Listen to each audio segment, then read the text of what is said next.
یہ ارشاد فرمایا کہ بچے کے کان میں اذان دینے کا طریقہ کیا ہے؟ بعض اوقات ہم نے دیکھا ہے کہ لوگ بچے کو ہاتھ میں لے کر اب وہ پریشان ہوتے ہیں، ڈھونڈ رہے ہوتے ہیں مولوی صاحب کو، کسی پڑھنے والے کو، تو آپ طریقہ ارشاد فرما دیں۔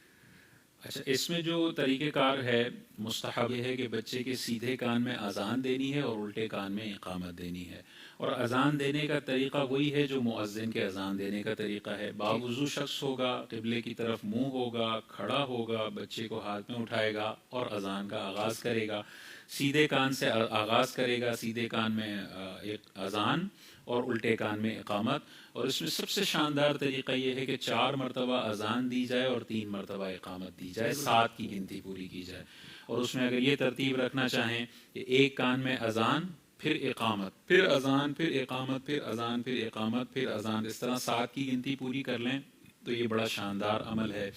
اور اس میں وہی حی علی الصلاۃ اور حی علی الفلاح پر جیسے مؤذن اپنی گردن گھماتا ہے، ویسے بچے کے کان میں اذان دیتے وقت بھی گردن اسی طریقے سے گھمائی جائے گی، یعنی حی علی الصلاۃ پر سیدھی طرف گردن کو گھمانا ہے اور حی علی الفلاح پر الٹی طرف گردن کو گھمانا ہے۔ اور اس میں دیکھیں کتنا شاندار فائدہ ہے۔ اور امام حسین رضی اللہ تعالیٰ عنہ سے یہ مرفوعاً روایت مروی ہے کہ جس کے یہاں بچے کی ولادت ہو اور اس کے سیدھے کان میں اذان اور الٹے کان میں اقامت دی جائے تو یہ بچہ الصبیان یعنی مرگی کی بیماری کے نقصان سے محفوظ رہے کیا گا۔ بات ہے، کیا بات ہے، سبحان اللہ۔ اور اعلیٰ حضرت امام اہل سنت نے ارشاد فرمایا کہ بچہ پیدا ہونے کے بعد جو اذان میں دیر کی جاتی ہے اس سے اکثر مرگی کا مرض لاحق ہو جاتا ہے۔